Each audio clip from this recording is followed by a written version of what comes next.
Ada sebuah kisah bahwa di zaman Bani Israel dulu ada seorang wanita muda yang terkenal sangat mempesona. Wajahnya ayu dan cantik, tubuhnya seksi menggairahkan.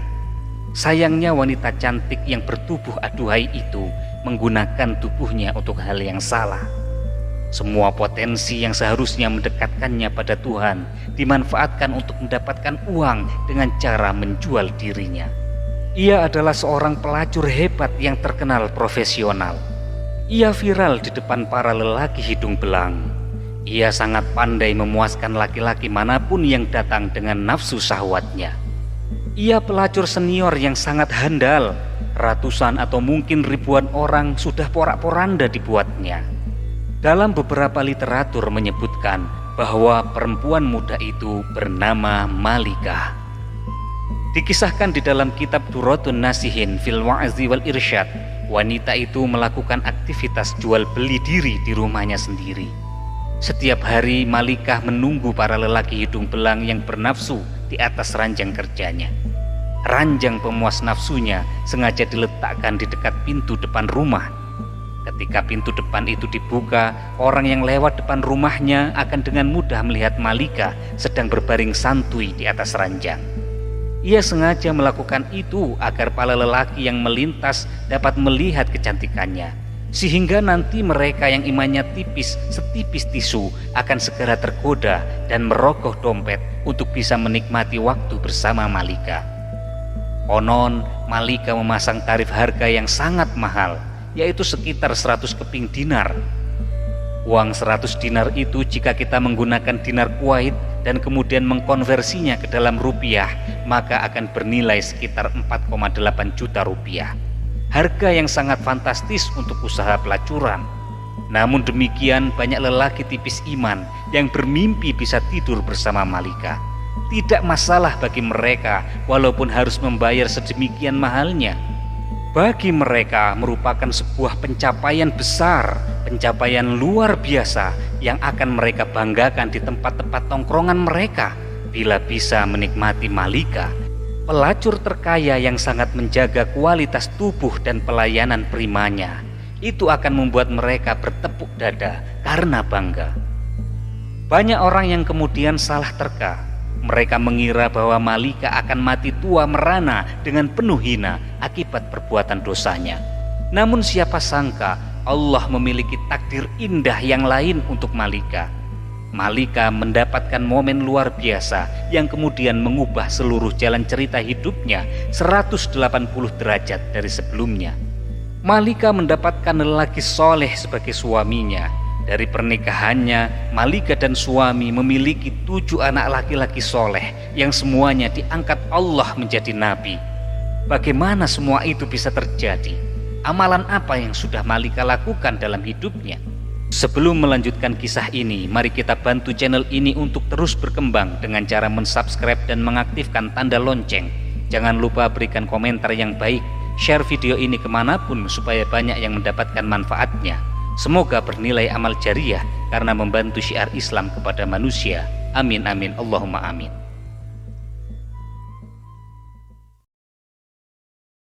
Suatu hari ada seorang pria muda melintas di depan rumah Malikah, sang pelacur. Dia adalah laki-laki soleh, ahli ibadah. Ia berasal dari daerah yang sangat jauh dari sana. Sebut saja namanya Fulan. Ketika lewat secara tidak sengaja, mata Fulan memandang tubuh Malikah di atas ranjangnya.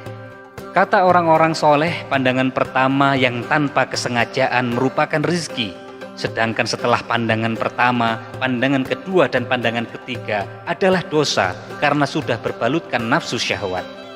Mendadak bergejolaklah darah mudanya, menggeliatlah syahwat dan nafsunya. Sebagai ahli ibadah, ia berusaha sekuat tenaga menahan nafsu birahinya. Bahkan kemudian ia sempat berdoa kepada Allah supaya menghilangkan syahwat setan yang tengah melanda hatinya. Meskipun sudah ditahan, nafsunya terus membara, syaraf tubuhnya menegang dan akhirnya benteng imannya jebol. Ia tidak mampu lagi mengontrol hawa nafsunya. Fulan kemudian mencari tahu cara bagaimana supaya bisa menikmati malam bersama Malikah. Ternyata tarifnya sangat tinggi, senilai 400 dinar. Fulan tidak punya uang sebanyak itu. Ia lantas mencari cara supaya bisa mendapatkan uang untuk membayar tarif tidur bersama Malika. Walhasil Fulan menjual semua barangnya, termasuk pakaian yang ia bawa. Dari hasil penjualan itu, ia berhasil mendapatkan uang yang cukup untuk membayar Malika. Dengan mantap dan yakin, Fulan mendatangi rumah Malika. Sesampainya di sana, pegawai Malika menyuruhnya membayar uang tarif layanan. Ternyata malam itu Fulan belum bisa menuntaskan hasratnya. Ia harus menunggu giliran, mengantri bersama puluhan lelaki yang lain yang mempunyai niat yang sama. Maklum, Malika adalah impian semua lelaki kala itu. Pegawai Malika kemudian memberikan nomor antrian Fulan sekaligus mencatat waktu pelaksanaannya. Tepat pada waktu yang telah disepakati, Fulan mendatangi rumah Malika, si wanita pelacur. Malika terlihat sudah berhias rapi. Ia duduk menggoda di atas ranjangnya. Fulan kemudian masuk ke dalamnya dan duduk bersama Malika di atas ranjang. Mereka saling diam. Beberapa menit mereka lewati hanya dengan berdiam-diaman, tanpa obrolan, tanpa adanya gerakan lain. Kemudian Malika berinisiatif mengulurkan tangannya. Tangan itu hendak meraih tubuh Fulan. Belum sampai jari jemari lentik si Malika menyentuh kulit Fulan, tiba-tiba Fulan merasa sekujur tubuhnya dingin seperti disiram air es. Tubuhnya menggigil, hatinya terguncang. Rasa bersalah dan ketakutan hebat tiba-tiba menyelimuti tubuh Fulan. Imannya yang nyaris minggat tiba-tiba kembali lagi. Ia merasa seluruh ibadah dan amal baiknya selama hidup hancur porak-poranda dalam hitungan detik selama ia berada dalam kamar itu. Wajah Fulan terlihat pucat pasi, seluruh persendiannya bergetar. Ada sebuah kekuatan dahsyat yang tiba-tiba membuat hatinya ketakutan. Menyadari sesuatu yang aneh sedang terjadi terhadap kliennya, Malika, si wanita pelacur itu kemudian bertanya, "Mas, kamu itu kenapa? Apa kamu sakit?" Begitu kira-kira. Fulan masih terdiam, kemudian menjawab dengan gemetaran, "Mbak, aku sangat takut pada Allah. Biarkan aku keluar dari kamar ini." Kemudian Malika mengercitkan dahinya. Ia kaget dengan jawaban Fulan. Dengan emosi Malika membentak, "Aduh, sialan kamu. Banyak laki-laki yang sangat menginginkan apa yang kamu dapat hari ini. Bahkan mereka rela antri lama demi mendapatkanku. Aneh sekali kamu. Kamu itu kenapa sebenarnya?" Fulan, si ahli ibadah itu menggigil. Kakinya ia lipatkan ke depan dadanya. Degup jantungnya bertambah kencang. Ia kemudian berkata, "Mbak, aku sangat takut pada Allah. Aku takut Allah murka.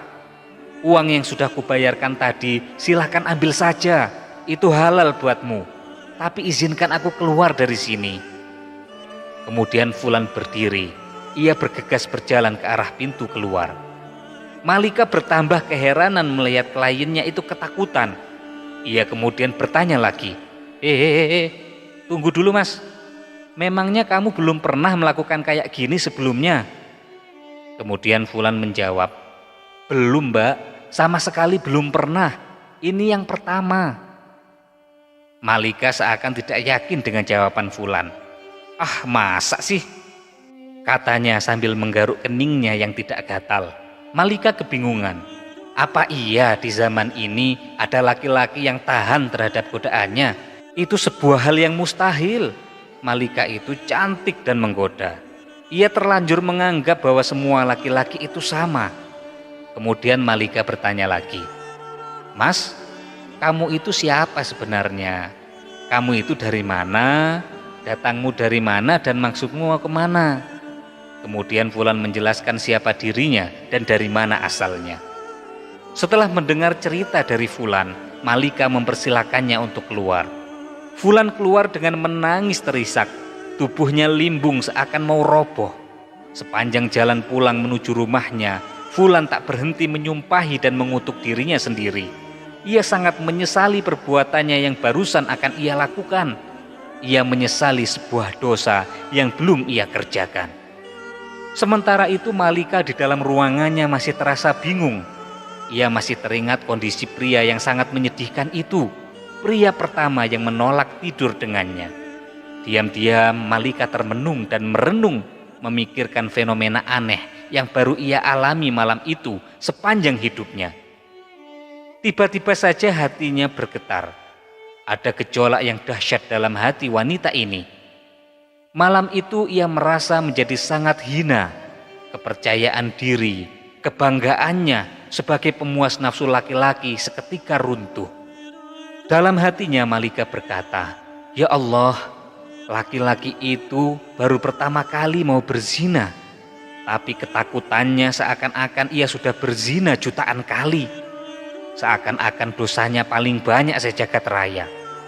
Sedangkan aku sudah begitu lama, sudah bertahun-tahun telah melakukan dosa zina, tapi tak sedikit pun ada rasa takut terhadap murka-Mu ya Allah. Padahal Tuhan yang laki-laki itu takuti adalah Tuhan yang kusembah juga. Seharusnya rasa takutku pada Tuhanku lebih besar dibandingkan ketakutannya." Malika masih terdiam. Tiba-tiba air mata menetes dari sudut matanya. Semakin lama air mata itu menjadi anak sungai. Malika menangis sejadi-jadinya. Dan bekerjalah takdir Allah. Wanita yang seumur hidupnya menjadi pelacur itu telah ditakdirkan mendapatkan hidayah pada malam itu. Malika kemudian menutup pintu rumahnya rapat-rapat. Ia menguncinya dari dalam. Kemudian ia bersuci sebisanya, lalu mengganti pakaian seksinya dengan pakaian sopan sederhana, dan kemudian ia mulai beribadah. Sebuah amalan yang sudah ia tinggalkan bertahun-tahun lamanya. Malika benar-benar bertaubat, menyesali dan meratapi dosa-dosa di masa lalunya, dan ia meminta ampunan dari Allah. Malika duduk beribadah sepanjang malam. Setiap hari hal itu dilakukan dengan sungguh-sungguh dengan mengharapkan ampunan Allah. Tidak terasa pertemuannya dengan Fulan sudah lewat setahun. Diam-diam Malika selalu ingat kepada Fulan, lelaki soleh yang ia temui tahun lalu. Malika sering berpikir, jika saja aku mendatangi Fulan, mungkin saja Fulan mau menikahiku, sehingga aku dapat belajar di sampingnya banyak hal tentang agama. Dan Fulan akan menjadi pendorong dan penyemangatku untuk beribadah pada Allah. Setelah menimbang dan berpikir lama, Malika yang sudah berubah menjadi wanita solihah memutuskan untuk mencari si Fulan. Ia masih ingat alamat yang disebutkan Fulan beberapa bulan yang lalu. Pergilah Malika mencari alamat Fulan. Ia pergi dengan membawa harta dan beberapa pembantunya. Dengan semangat dan iman, mereka berangkat melakukan pencarian. Setelah sampai di kampung yang dituju, Malika lalu bertanya kepada warga yang dijumpainya. Kemudian ia memperoleh informasi di mana rumah Fulan, si pemuda soleh. Sesampainya di rumah Fulan, diucapkannya salam. Kemudian keluarlah Fulan. Ia membukakan pintu rumahnya, kemudian mempersilakan para tamunya untuk masuk. Fulan belum sadar siapa yang datang, karena Malika pada saat itu memakai cadar. Sedangkan para pembantu yang bersamanya, Fulan belum pernah mengenali mereka sebelumnya. Malika kemudian membuka cadar penutup wajahnya supaya Fulan mengingatnya. Dan benar saja, meskipun setahun telah berlalu, Fulan masih mengenalinya. Tiba-tiba tubuh Fulan kembali menjadi dingin. Fulan teringat peristiwa perjumpaan pertama dan terakhirnya dengan wanita di depannya itu. Rasa bersalah, rasa takut yang sudah berusaha ia hilangkan selama setahun terakhir tiba-tiba datang lagi. Bagi Fulan, perjumpaannya dengan Malika tahun lalu itu membuatnya trauma. Itu lebih menakutkan daripada berjumpa dengan singa lapar. Kenangannya di masa lalu membuat tubuhnya lemas lunglai. Tubuhnya kembali bergetar hebat, keringat dan air matanya bercucuran. Fulan tiba-tiba menjerit histeris memohon ampunan pada Allah. Fulan, si ahli ibadah itu, berteriak sangat kuat. Saking kuat suaranya, nyawanya ikut keluar. Fulan meninggal dunia. Kematian Fulan itu tentu saja membuat Malika sangat terpukul dan bersedih hati. Malika menangis, kemudian ia melakukan ibadah. Dalam doanya Malika berkata, "Ya Allah, sesungguhnya aku berangkat ke sini untuk bertemu Dia demi sebuah niat suci dan mulia untuk mendekatkan diri kepada Engkau ya Allah. Tetapi Engkau lebih mencintainya dan menginginkannya kembali kepadamu." Tangis Malika pecah, air matanya tumpah. Setelah Fulan selesai dimakamkan, kemudian Malika bertanya kepada keluarganya, apakah Fulan punya seorang saudara laki-laki di antara keluarganya yang membutuhkan seorang istri? Kemudian orang-orang di situ menjawab, iya betul, Fulan masih punya saudara laki-laki, orangnya juga sangat soleh, tetapi dia itu melarat, miskin, tidak punya harta. Kemudian Malika berkata, oh ya, tidak berharta dan miskin bukanlah sebuah masalah bagiku. Aku ini wanita kaya, aku berkecukupan harta. Yang terpenting suamiku nanti bisa membimbingku untuk mendekatkan diri kepada Allah. Akhirnya kemudian saudara si Fulan, si ahli ibadah, dilamar oleh Malika. Mereka pun kemudian menikah. Allah Subhanahu wa ta'ala memberikan kebahagiaan bagi rumah tangga mereka berdua. Bahkan dari pernikahannya mereka dikaruniai 7 orang anak laki-laki. Dan sebuah hal yang luar biasa, Masya Allah, semuanya atas takdir Allah. Ke-7 anak itu diangkat oleh Allah menjadi nabi-nabi di kalangan Bani Israel. Sebuah anugerah besar, sebuah barokah dari taubat yang bersungguh-sungguh. Ini adalah pelajaran penting bagi kita untuk tidak memandang rendah orang lain. Mungkin saja saat ini ada orang itu ahli maksiat, penuh dosa, namun ternyata besok pagi orang itu bertobat, kemudian menjadi ahli ibadah dan menjadi kekasih Allah. Dari Anas bin Malik dan Abu Hurairah radhiyallahu an, Rasulullah bersabda, Allah Subhanahu wa ta'ala berfirman, apabila seorang hamba mendekatiku sejengkal, maka aku akan mendekatinya 1 hasta. Apabila hamba itu mendekatiku 1 hasta, maka aku mendekatinya 1 depa. Apabila hamba itu mendatangiku dengan berjalan kaki, maka aku akan mendatanginya dengan cara berlari. Hadis sahih riwayat Bukhari. Para sahabat yang dirahmati Allah, oleh karena itu jangan main-main dengan pertobatan seseorang. Jangan main-main dengan kalimat taubat. Ketika seseorang sudah bertaubat kepada Allah, Allah tidak akan lagi memandang bagaimana masa lalunya. Yang Allah pandang dari seseorang adalah masa kininya dan bagaimana nanti akhir hidupnya. Semoga kita semua dipilih oleh Allah untuk menjadi hamba-hamba yang meninggal dengan cara husnul khotimah. Wallahu a'lam bishawab.